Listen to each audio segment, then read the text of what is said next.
live, and then okay, I'll open for our actual recording. Hang on.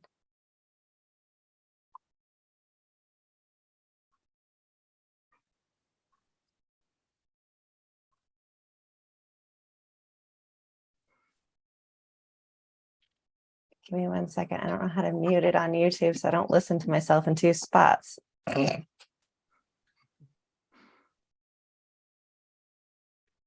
I think we're good. Good. No, we're not. I still hear myself on both of them. Anyone know how to?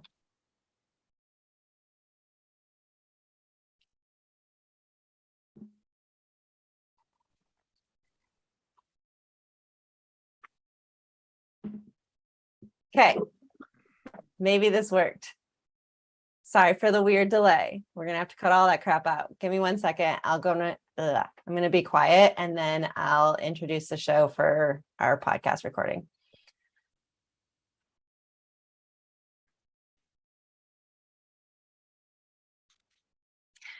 Welcome back, podcast listeners. We are super, super excited. Okay, well, I'm super, super excited to record this episode. I feel like I say that a lot, but I really actually am excited about a lot of our guests, but I'm super excited about this guest.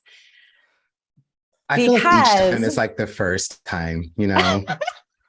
Like every episode is like, you know, it's a new, no, seriously, it's a new experience. It's never going to be the same. So yeah, I kind of feel like each time is like, you know, almost like a first date again and again, because we prepare, but we don't really know what we're going to say in the moment, right? We don't really prepare, you know, like I've been a guest on some people's shows before where like they prepare to like a script and they send it to me ahead of time, and it like, wow, it's crazy. Like there's an agenda. We don't do any of that shit, and our listeners probably don't have a clue, but like we really wing it. I'm sure I don't think we wing it. I wouldn't say we wing it. I think we definitely have an idea, but we definitely just go into it like, you know, we're going to say whatever comes to our mind, because what is it like when you live life like that, where it feels like it's a script? No, seriously, I'm asking you. I know. Well, I personally don't like it. Like, I feel like life is, you've got all these balls up in the air and you're juggling them all the time, and it'd be, you know, really nice to just like let one fall. Balls, yeah. I got my balls in the air. You don't want the balls to fall. But for real, like we know our topic, we know who we're talking to, we know what we're talking about, but I think I like the way we do it because it feels very authentic, and we just let the show go where it needs to go, which is kind of fun. Yeah. Sometimes it gets raunchy, sometimes it's clean. Oh, it gets raunchy. It's almost like coaching styles. I notice with a lot of coaches, because you know our guest today happens to be a coach just like you, and I always wonder, because you and I talk about on the show all the time your dating experiences as a professional woman and a coach, and you say, you know, oh, I shouldn't tell a guy that, you know, I'm a coach or a dating coach because then he's going to judge. But what do you do when you have this expertise and you are smart about something and you kind of know the answers to things? How do you approach life without the script playing in the back of your head? It is so funny you just said that. So I have to tell you guys this ridiculous bullshit thing that happened this weekend. So I'm on Hinge because, yes, I am a dating coach who is still single. I'm on Hinge, and this guy messages me, and totally, like, my Hinge profile says that I'm a life coach, and I'm not lying. For all of you listeners who are like, yeah, I'm lying. I'm not lying. I am a certified life coach. I am a certified relationship coach, and I have a certification in NLP. But I do have a certification in life coaching, and that is actually how I started. So I'm not lying. I do coach people in life. But he totally called my ass out and said, I'm sorry, but aren't you a dating expert? My last name is not on Hinge. There's no information on it that suggests that I'm a dating expert. And so we had a back and forth conversation. And ultimately, he was like, yeah, I'm pretty sure you coach men, right?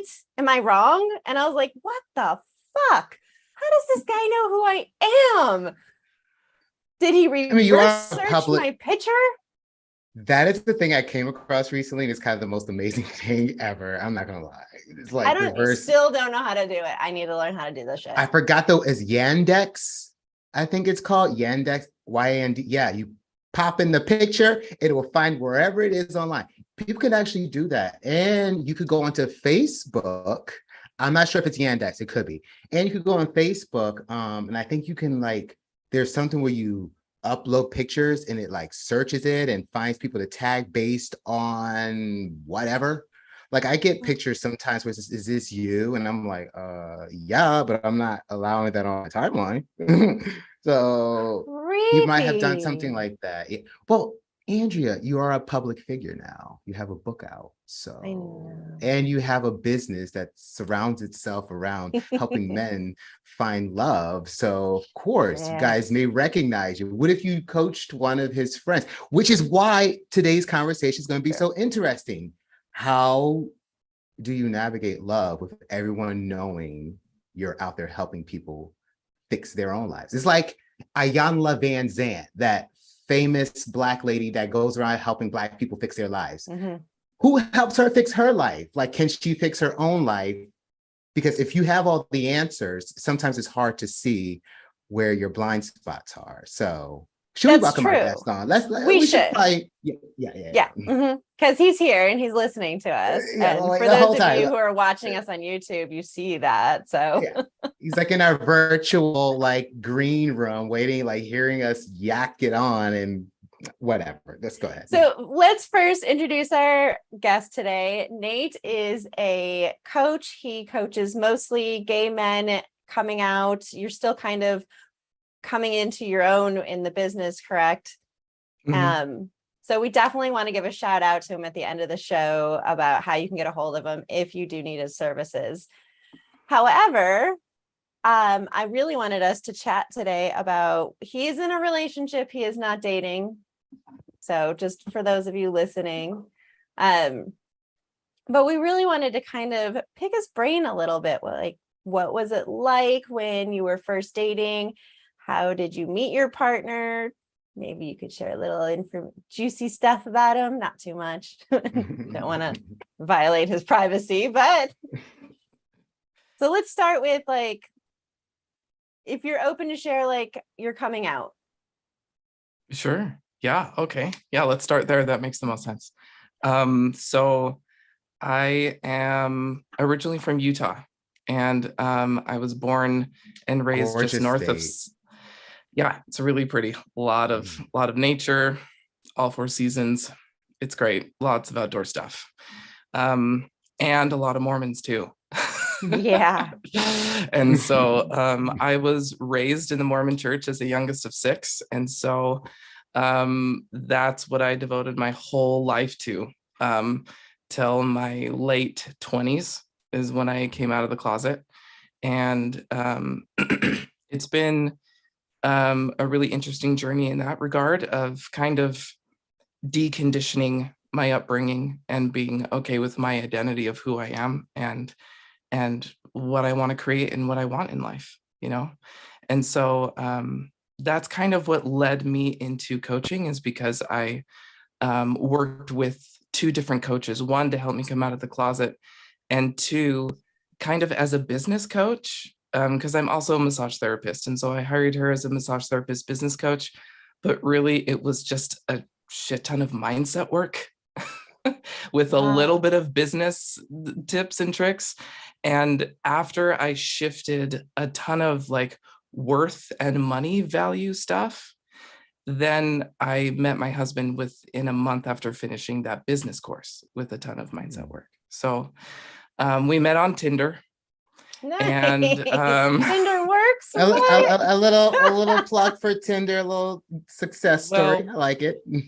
It's really funny because Tinder, I think, is very different in the gay community than it is in the straight community. You know, I was actually surprised to hear you say Tinder. I'm not gonna lie. I was like, Tinder, right? Me too. Wait, let's talk about that for a minute. Like, how did Tinder work out for you? Did you have like other success? Obviously, you had massive success. You met your husband, but Like prior to meeting your husband, like how was that process? Um, well, with the time frame, we met in November of 2019. And so we've been, so that was a few years back. Right before the pandemic. Okay. Right before the pandemic. So I was on a couple other, I was on one other app. I was on, I know Kanan had mentioned, I've been listening to a few of your episodes before coming on here. And so he mentioned the app Scruff. So I was on there for a little bit. And it just kind of, a few years ago, I remember seeing this meme of like guys on Grindr and a picture, and guys on Scruff and a different picture, and guys on Tinder and a different picture. It attracts completely different crowds. Oh, wow. Yeah. I often wonder that about straight apps too, because when you hear about, what is the one where you swipe left or right? Half Please of don't tell me that. them? No, please, Bumble, the originator. Tinder. Oh, maybe it's Tinder. Is that the one where straight people hook up on? Yeah. Anyway, I do find that if you go to certain, I do find that certain, because I know like, this is going to be totally honest, like in the gay world, as a gay Black man, if I want to find a Black guy, I go on Jacked. If I want to find a bear, I go on Scruff. If I want to find a twink or a mainstream gay or a guy on the DL, I go on Grindr. If I want to find the horse, and this is no judgment because we all have our sexual things that we love to do when we want to do it. There's other sites for that as well. So for gay men, based on your identity, it is great that there are little sub communities that allow us to find people like ourselves. And I will say, I do wonder that about straight people. Like I know there's places for swingers, but then if you're not a swinger, it's just everything else. And it just kind of just throws you all together into one little pool. But I want to circle back to your coming out story, because you said something very interesting. You left the Mormon faith. Yep. And you found yourself, like, what was that? Okay, so my first question is, were you dating women before you came out? Oh, yeah. Yep. Were you sexually active with women before you came out? Oh, heavens, no. I was a good Mormon boy. Okay, because it's different for different communities. That's why I was wanted to ask that. But what were you going to say? Right. It just, yeah, I did everything I possibly could to make the religion of my childhood work. Like there was a reason why it took me 27 years to come out of the closet, you know, like those, how there are Mormon missionaries knocking on doors and stuff like that. I did that for 2 years in Alberta. And I got a bachelor's degree in psychology from Brigham Young University in Utah. Wow. You know, my dad was a professor there. He retired a few years ago. So it's just like, on both sides, my dad and my mom's side of the family, they have like pioneer heritage that trekked the plains that found in Salt Lake City, Utah. So like that was my entire world, and I knew nothing else. That's pressure. Yeah. That's okay. Wait. So where are you at now in religion? Do you have any kind of relationship with religion or spirituality? What do you practice? Anything? You know, what's really cute is that my husband, he's Brazilian, and he was raised Baptist. And so he has very similar trauma. Well, there you go. I mean, so Latin what we do is when we have dinner together, we still pray over our food together, because that's just something that we like to do. That's just like kind of ingrained. Like it was really interesting. The other day I was like, hey babe, when we start our family, because we both want kids eventually in the future, it's like, are we going to teach them about Jesus? Like how are we going to go about that? You know? And he's like, I have no clue. And I'm like, okay, we'll cross that bridge when we get there. Yeah. We literally just had that conversation like 2 weeks ago. Aww. Is this something that kind of brought you two together in a way? Because I mean, when you said Tinder earlier, and now, wait, you did say Tinder. Yes. Mhm. Mhm. Yeah. Okay. When you said Tinder earlier, that's where you met him. I would imagine that Tinder is the kind of place where someone that might be more relationship oriented, someone that might be more, especially for gay men versus the other apps. Do you think that could it be your faith that kind of brought you that like made your bond stronger because you share that trauma from your childhood? I think so. Like when so my family is super supportive now. Oh, And that's great. they That's always awesome did to their hear. I yeah. know that's unusual too. Right, right. Yeah. They always did their best. And it's just it's so difficult for them. Like I totally understand when you raise your child to be a certain way and they do something completely different. It's like mourning the loss of the child that you thought you had. Wow, And I that's can see beautifully put. that. yeah, and for me, I was mourning the loss of the life that I thought that I was building my entire life, and Hmm. it was just like I felt so lost for a period of time. It's just like, what is right, what is wrong, what do I want, like what do I even Hmm. want, because I was told my whole Yeah. life what I was supposed to want and that I was Yeah. supposed to be straight, Yeah. and it was so relieving to me. And so like my family's really, really, really good now. And he kind of struggles a lot with my husband struggles with some of his siblings that are really not super supportive still, and he's 9 years older than me and he's been out a lot longer than I have. And so it's just it's a different culture, it's a different Yeah. mindset. it's Oh it's yeah. just Latin America is just not as warm and welcome as most people in the United States when it comes to the gay community. So let me ask you No. this to our listeners, if our listeners are, just coming out of the closet, recently out, whatever it is, maybe even have been out for a while, but are still struggling to get people, other family members or close friends to understand, like, what would be like your number one suggestion to them as far as how to, besides get a coach? Because I did the ultimate answer is get yourself a coach because you need that continuous support. But like, what is something that they can do now to get the ball rolling, to move to the right direction, to have that reestablished relationship with their family? um I could go I could talk about a lot of tools and a lot of like specific things to do, but I think to really answer your question in a short, concise way is to really develop a strong relationship with who you are. Hmm. Yeah. Once you truly and honestly accept and love yourself, when you're dating yourself, Mm-hmm. then you just embody self acceptance. Hmm. And people see that and people gravitate to it and people respond to that, family members included. Mm. And so you basically get to teach them how to treat you Yes. by If how you don't you love treat yourself. yourself, then it's like people, and this is no diss because I know addiction is a very serious thing, and people that deal with it, it's very hard.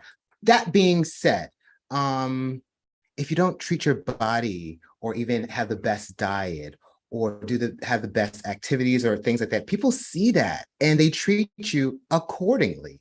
If you don't dress the best, if you don't care about your grooming or your hygiene, people see that, feel it, smell it, and they treat you accordingly. How you treat yourself is definitely how the world treats you. Now, I want to circle back a little bit to your dating life. So you transition from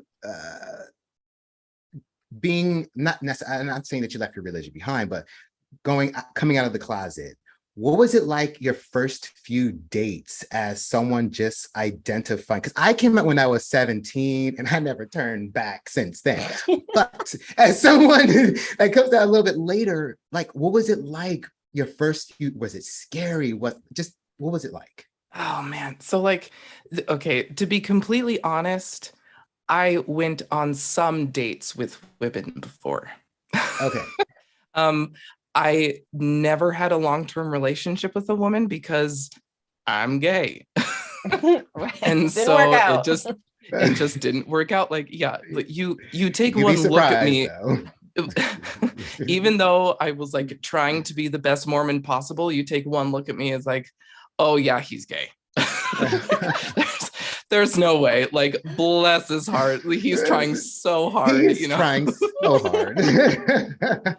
So like when I really, really started dating for reals with men, I felt like a 14-year-old because I had the dating tools of a 14-year-old because I'd never done it before. Yeah. And I was just like, I am in my late 20s. I know, like, consciously, cognitively, why am I having these problems? This is stupid. I'm overreacting. Like, I'm falling in love with this man, and I met him like 3 times, you know, like all the classic stuff. And it was just my heart needed to catch up to my brain. Yeah. And I feel like, honestly, that is the advantage, if we were just to be realistic sometimes, that heterosexuals have over gay people. Maybe not the future, because there's a lot of great books and movies and shows and people who are becoming more public about their love lives, and it is helping the next generation of straight and gay people and LGBTQIA alliance have a better life. That being said, growing up, I feel like a lot of my straight friends had like, they were way ahead of me when it comes to like dating and figuring it all out. I mean, yeah, some have made mistakes along the way, but they do have an advantage. That being said, I think for gay men, we can easily go down the route of promiscuity. Did you resist that? Did your faith influence your decision making when it came to dating and meeting men and whatnot, knowing that that's a huge influence in our world? Yeah. I think, and also because that yes, that did influence me to kind of like not dive in too deep too quick. Okay. And I also think it's because that started happening in my late 20s instead of my late teens. And so like that probably helped too. And also I just didn't.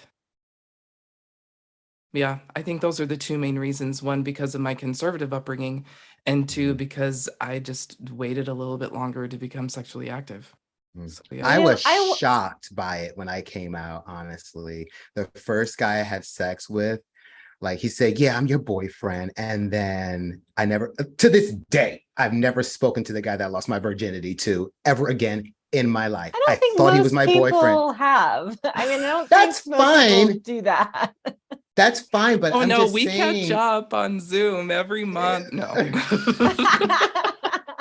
But the point I'm trying to make is, like, that guy, I'm 18, 19 years old, and I'm like, I'm in love. And I'm like, I've never, and it was like getting hit by a freight truck, learning that people are just going to have sex with me and then forget that I even exist the next day.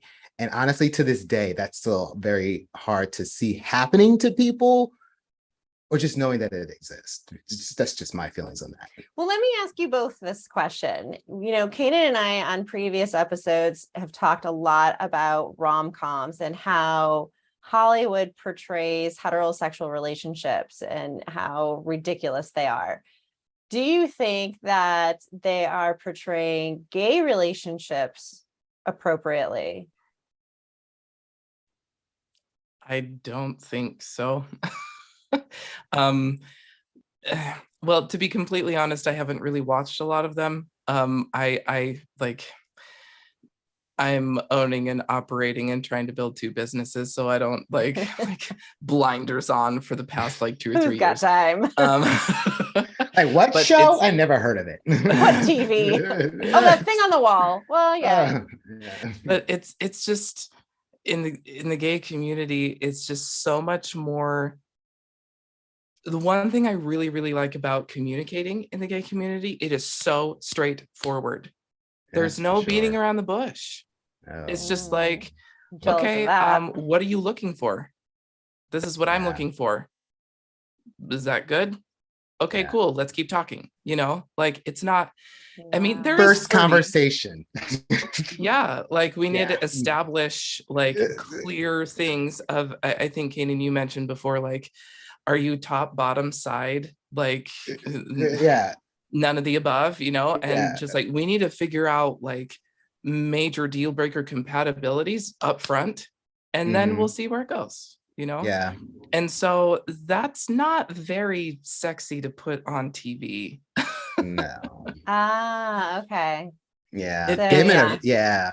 There, I Those mean, there's a time and place for like flirting and just like fun stuff. Yeah, like of course that happens in every relationship, but I don't think it happens nearly as much in most gay relationships, because I don't there's know. no courting, really, if you really think about it. Like, there's courting, yes, when you're like dating a guy and then you start going out together, you want to like woo him and try to keep his attention. Yeah, that happens. But I feel like pre to like the date, there's no like, oh, ma'am, you look so beautiful today. I would love to get your phone number and maybe progress a little bit more. And then it's like the slow push and pull, the slow dance that straight people go through of figuring out, does she like me? Does she not like me? What is she into? What does she want?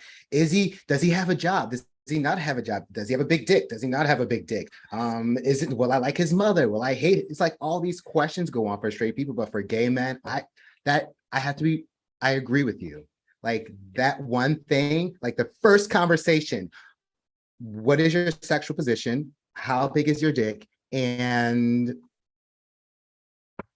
I mean, let's be real. We find these pertinent information out right away. And I feel like for straight people, there's a lot of like playing around on these dates, and it kind of portrays that in like rom-coms a little. Andrea, do you agree? Yeah, no, I'm wondering because like, have either of you seen that new show called Uncoupled?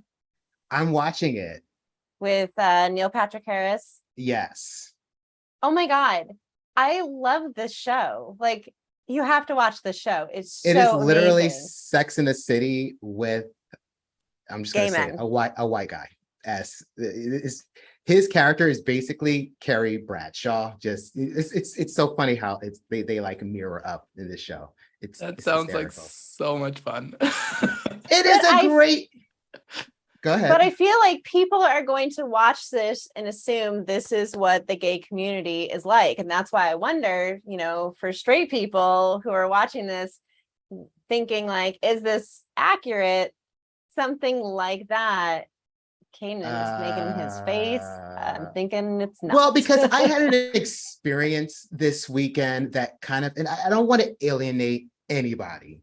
Like, I try to be open as possible to like all kinds of people. But I think because of my stature and my skin tone, a lot of times people have presumptions about me. So like this weekend, we were somewhere and my husband has been going on and on and on and on about this person, about how, you know, he has access and money and blah, blah, blah. Let's be friends with this guy. I get there and it's in Palm Springs and we're at this bar that, you know, the guy that he knows the owner, whatever. Turns out they have lots of money, whatever. I'm there and I'm like the only Black person in this, besides the one female singer. And the way, I'm just going to say this, that show is about affluent people. It is not about everyday.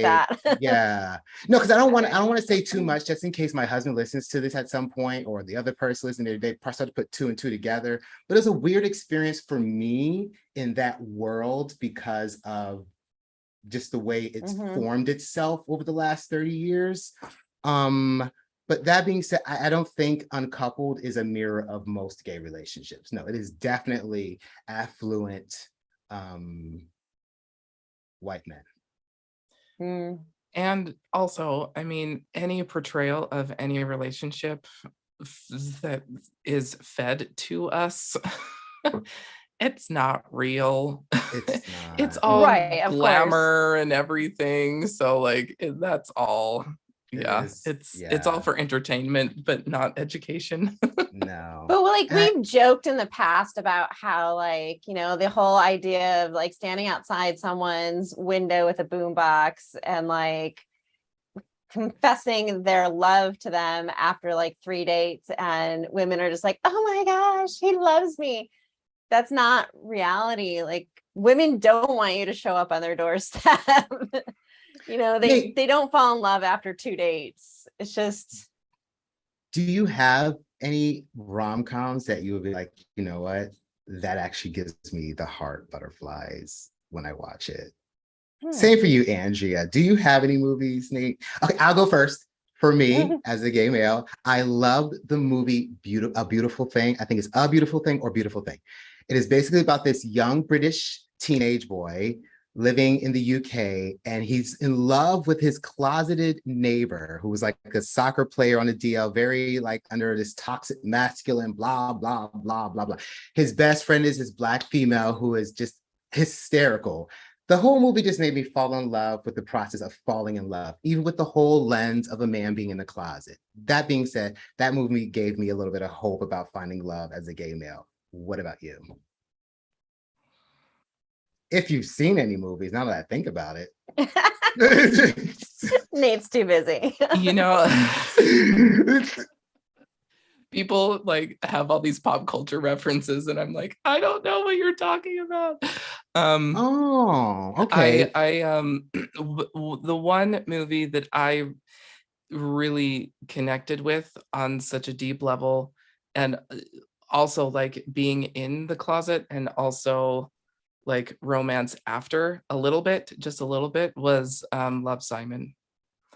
Like Oh, that was a great I one. identified with him on so many levels, going through high school, being closeted, and just like feeling like every step that you make is this, will people know, will people find out, will people figure it, you know, and then just like having this like, I need to message this person because I need to know, you know, like it just, I thought that movie was very well done and it sucked me in.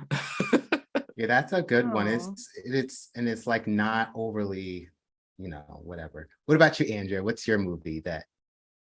I'm spacing on the name of it. It's the Meg Ryan, Tom Hanks one where she owns the bookstore.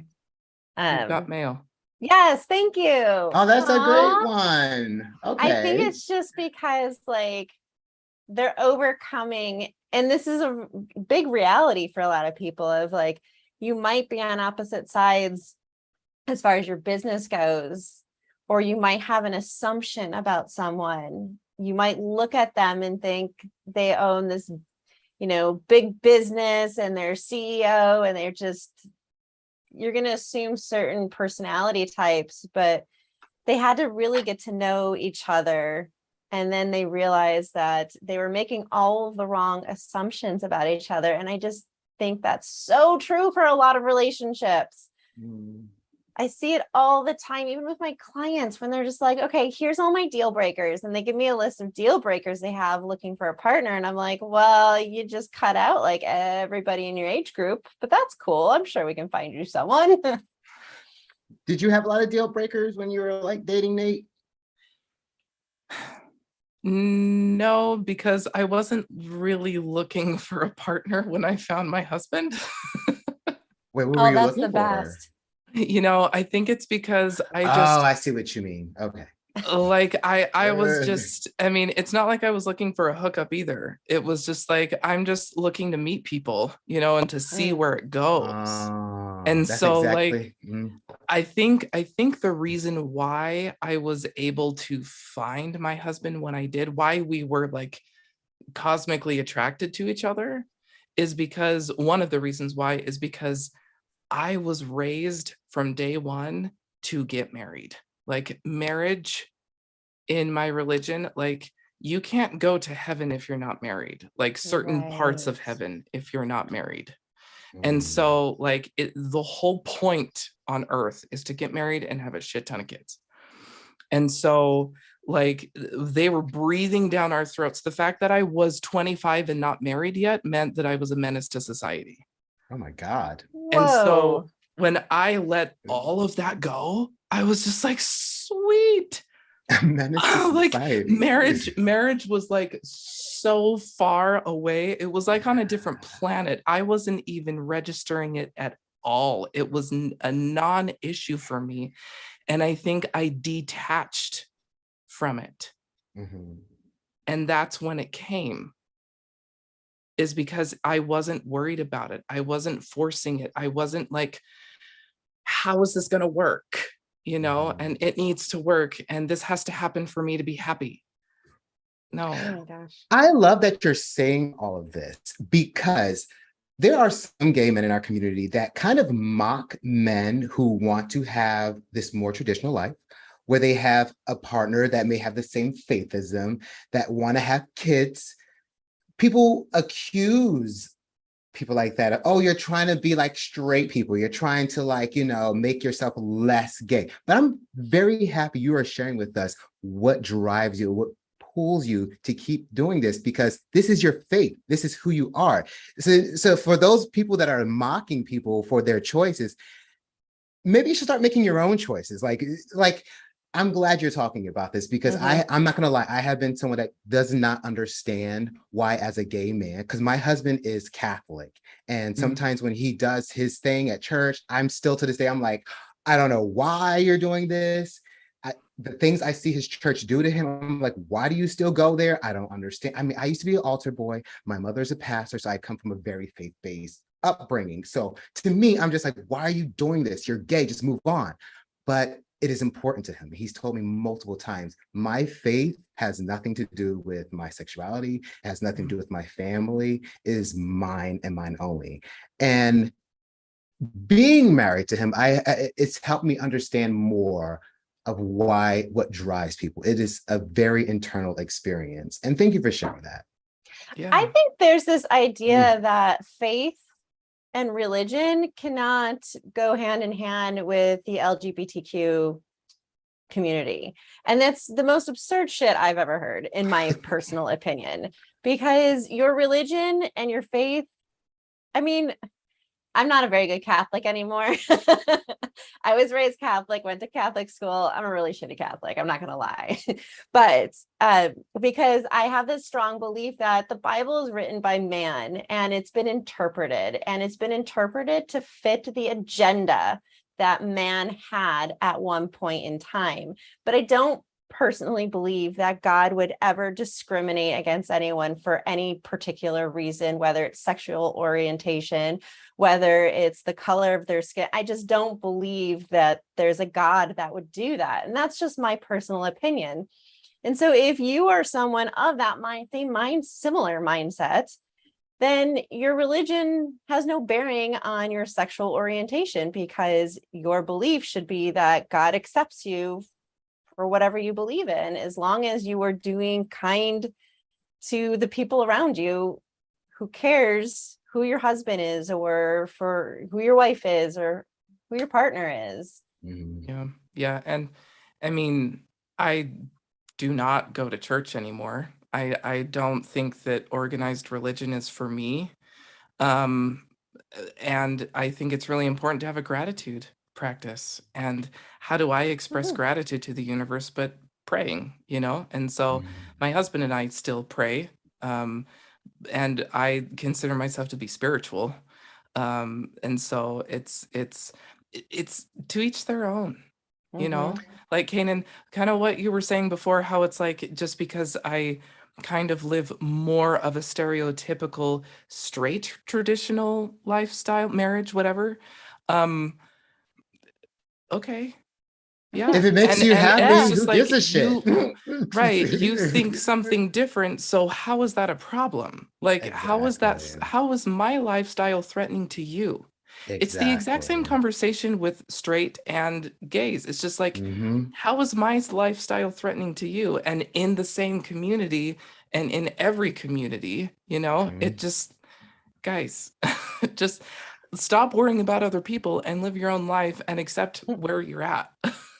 Say it louder to the people in the back of the room, because literally, I think that is why there's so Mhm. many problems with relationships and dating and just in general with people just navigating through life. We're way too fucking focused on what the person next to us is doing. Like, That's so true.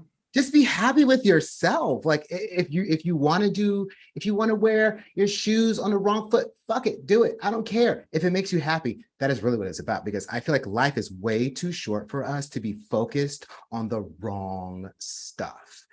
And I have way too many friends that are like single and miserable because they're focused on the wrong shit. And I'm Especially in sorry, LA.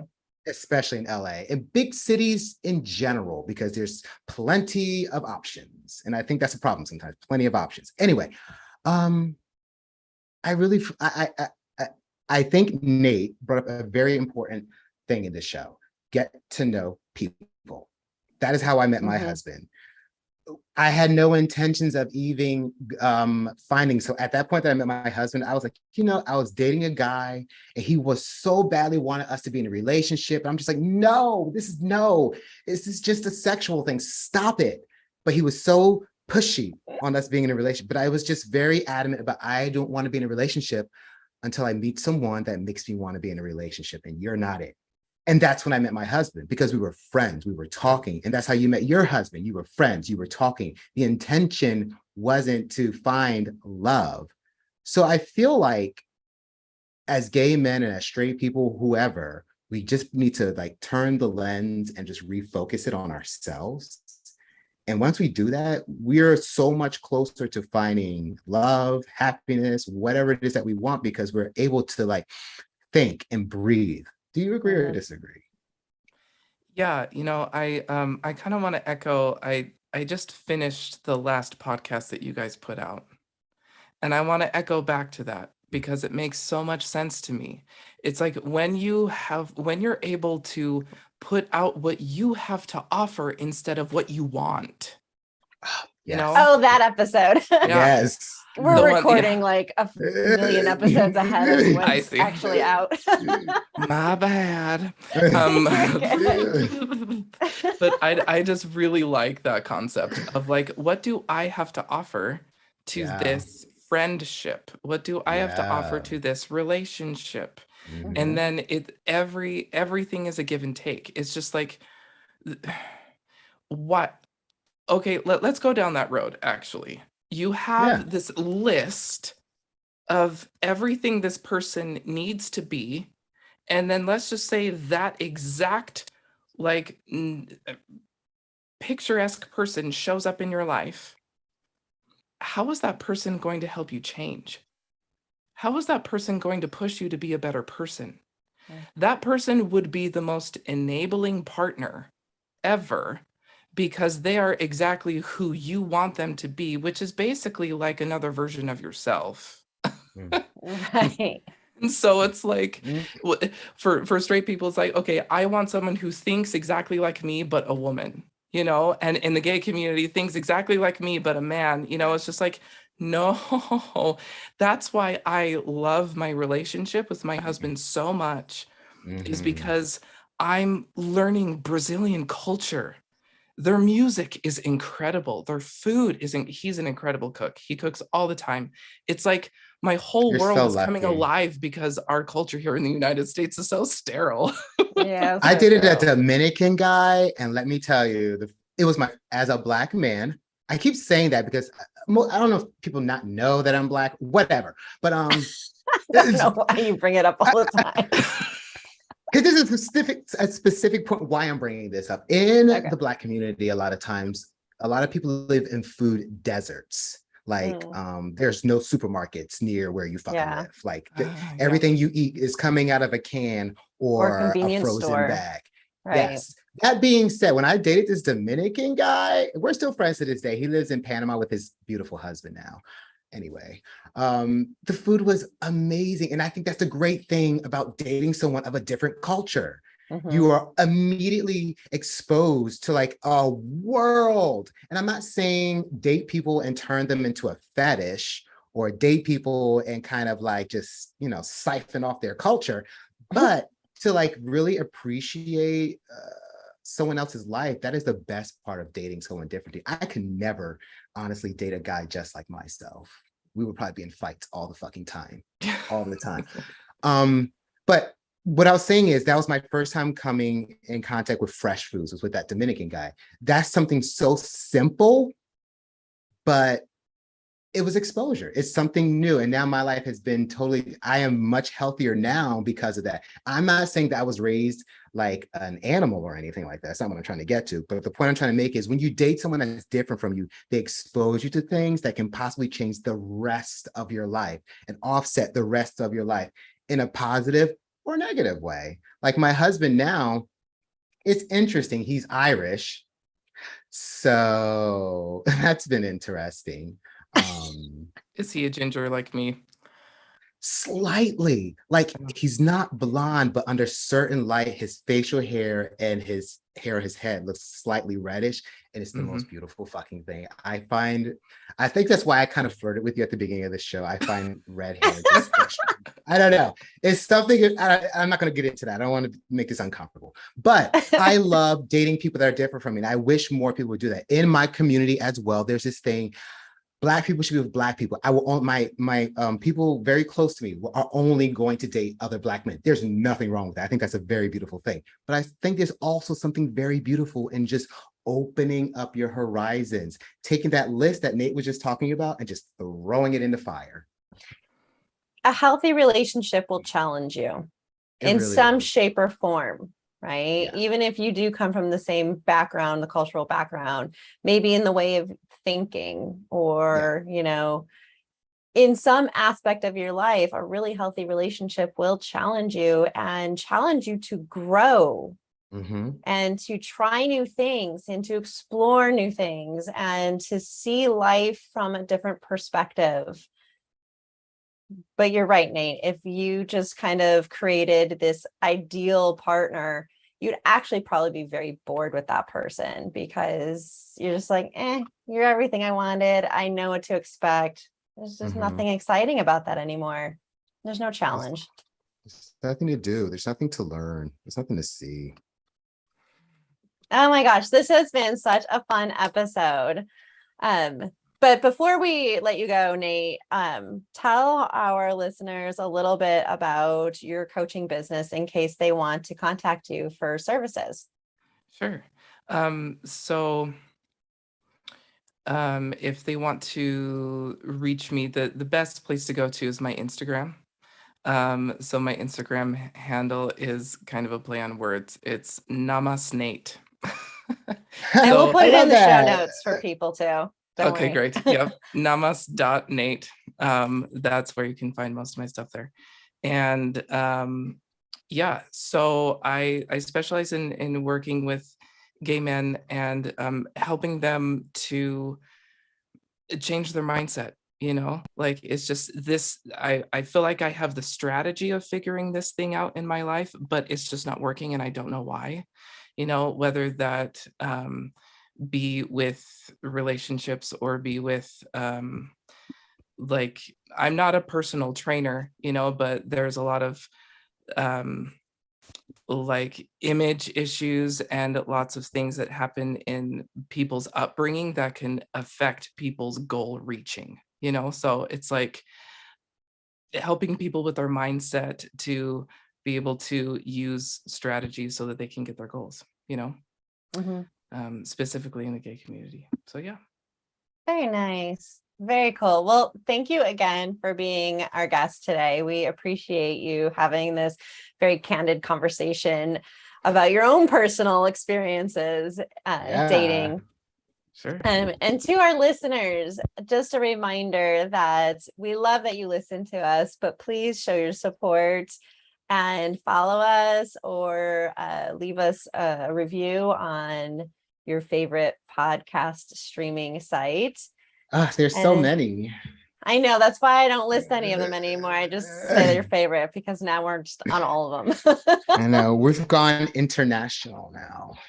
Actually, we're getting are. like listeners from all over the world, like Sweden, Germany, South Africa, parts of Asia.